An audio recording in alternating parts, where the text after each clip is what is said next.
semua. Ibu ada 7 ya, ada 7 bimbingan Ibu semua. Terima kasih atas kehadirannya.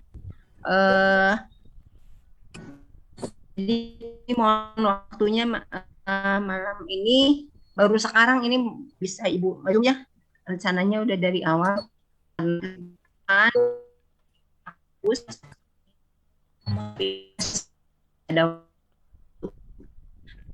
Nah ini sebagian udah masuk ke Ibu ya. Ini ada yang semester 3 memang harus bimbingan, ada yang memang ikut bimbingan informal gitu. Kita gabung di sini nggak apa-apa.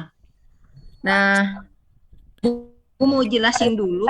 Besok pagi, besok aja ya.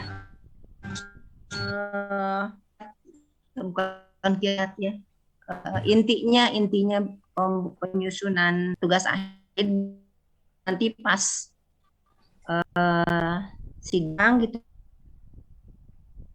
Astagfirullah, jelek di sini, hilang internetnya. Kesel.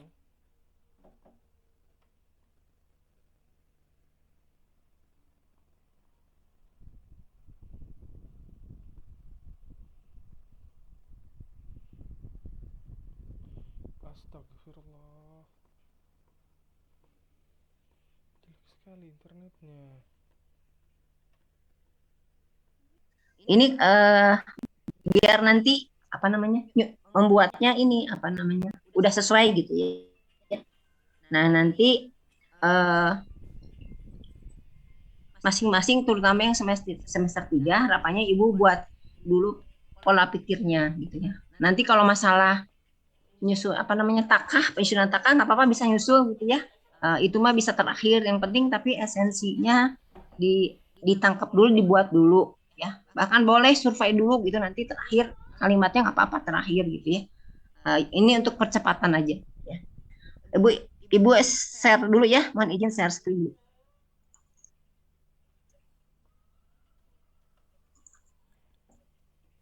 Sudah kelihatan Bapak Ibu? Sudah kelihatan ya? Ini udah Ibu. Ini juga sebelumnya bimbingan Ibu pakai ini. Nah ini ada beberapa yang mau Ibu sampaikan ya tentang tugas akhir yang sekarang, kebijakan yang berlaku sekarang gitu ya. Oke, begini. Nah ini sekarang tuh ada 3 pilihan ya, ada tesis, jurnal, sama studi literatur. Nah yang tesis itu di dalamnya ada bisnis plan masih berlaku ya. Ada beberapa mahasiswa yang sebentar. Halo, sorry Ibu, kedengaran? Siap Ibu, ada Bu. Oke, ini Ibu soalnya pakai earphone. Ada yang buat bisnis plan, sebelumnya ada bisnis plan, tapi sekarang bertahap dimasukkan di kelompok tesis ya. Nah sekarang tapi intinya ada tesis, jurnal dan studi literatur seperti itu ya. Nah ini Ibu cerita dulu pola pikirnya gitu ya. Ini berlaku bagi yang jurnal maupun yang tesis ya. Mungkin studi literatur juga bisa ya. Kenapa Ibu ingin sampaikan dulu? Karena pada saat sidang yang ditanya pembimbing pasti ini dulu, di awal dulu, di bab kenapa pilih judul ini, apa sih gap risetnya gitu ya, pasti ditanya itu. Terus ya ini bisa dipakai untuk tesis maupun jurnal ya. Hanya memang kalau bedanya kalau jurnal lebih lebih ringkas dibanding tesis ya, penulisannya gitu. Baik dalam jumlah referensi pun lebih sedikit dibanding tesis ya. Nah ini di awal di bab 1 ya, kita harus menceritakan ada fenomena apa. Ini sebetulnya ini harusnya sebelum ada judul ya, sebelum ada judul topik, tapi nggak apa-apa. Asumsinya Anda sudah dapat topik gitu ya, seperti itu. Nah nanti di sana di fenomenanya apa. Sebetulnya ini untuk menjawab kenapa memilih judul itu gitu ya. Nah ini fenomena yang terjadi apa di industri yang Bapak Ibu diteliti, ada fenomena permasalahan apa sih di situ gitu ya. Nah, dari situ, dari fenomena masalah nanti ada diidentifikasi masalah utamanya yang mana. Jadi kan di fenomena tuh ternyata misalnya di industri apa ya contohnya banyak persaingan terutama menurun karena mungkin ada apa namanya adanya bank syariah yang masuk gitu contohnya ya, dan sebagainya. Ini contoh aja sehingga jadi permasalahan seperti apa gitu ya. Atau mungkin yang di banking, di tempat lain juga industri misalnya di fashion atau di kuliner, ini industri atau di manufacturing itu ada masalah apa sih di sana gitu ya, fenomena keseluruhannya. Nah nanti baru diidentifikasi masalah. Ini fenomena ini bisa nanti dikerucutkan ke bidang yang mau diteliti ya, misalnya SDM, marketing gitu ya. Nanti kan ujungnya mengerucut ke sana. Nah dari fenomena masalah diidentifikasikan dulu masalah utamanya apa sih sebetulnya yang terjadi gitu ya. Masalah utamanya apa gitu. Nah nanti masalah utama ini dibandingkan dengan teorinya gitu ya. Nah ini yang disebut gap research. Jadi gap research ya, harus ada ya. Kenapa Anda meneliti? Jadi permasalahan yang terjadi, misalnya kinerja banking itu menurun gitu ya. Karena kalau topiknya SDM ya, karena motivasi karyawan atau disiplinnya juga bermasalah gitu ya. Nah dibandingkan contohnya seperti itu, dibandingkan dengan teori konsep ya. Nah, gap-nya ada di mana? Nah, kalau gap ini kita kan namanya juga gap, jadi menceritakan kesenjangan gitu ya. Kalau memang udah sejalan dengan teori, mah itu bukan gap gitu ya. Misalnya kalau motivasi turun, kinerja turun.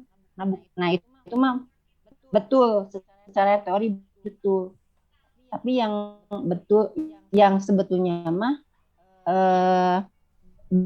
misalnya contoh di BJB ya. Di BJB itu motivasinya nggak ada apa-apa sih, nggak ada masalah naik gitu ya, tidak ada masalah di motivasi, tapi kenapa teliti ya, harus sampai ke sana.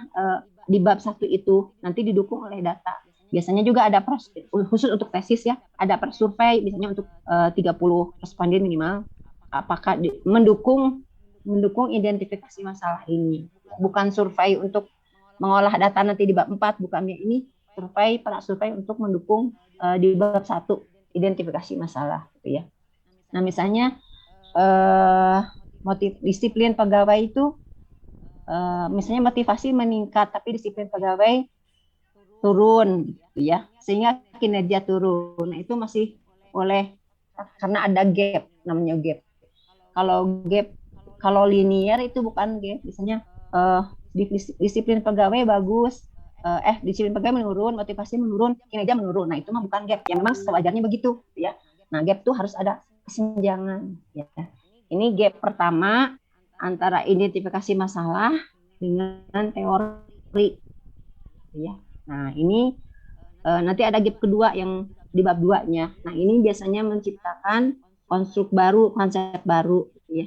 Konsep baru dengan adanya permasalahan ini, maka dibuatlah ada konsep baru dari penulis ya. Misalnya dari konsep baru tuh yang tadi itu yang kalau di BJB misalnya ternyata disiplin kerja meningkat, motivasi menurun, tapi kinerjanya menurun. Nah itu bisa dibuat sebagai konsep baru ya. Nah konsep baru ini nanti kalau ini dibandingkan dengan teori, kalau ini dengan penelitian terdahulu ya. Nah ini dibandingkan mana yang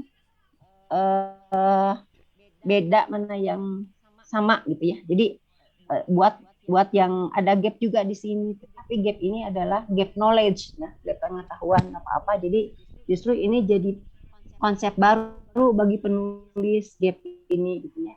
Ternyata ada gap ada perbedaan antara penelitian terdahulu dengan yang judul Anda buat. Nah, itu juga namanya gap knowledge.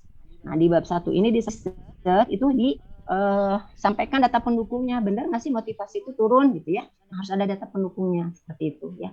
Nah dari sini baru nanti ke bab 2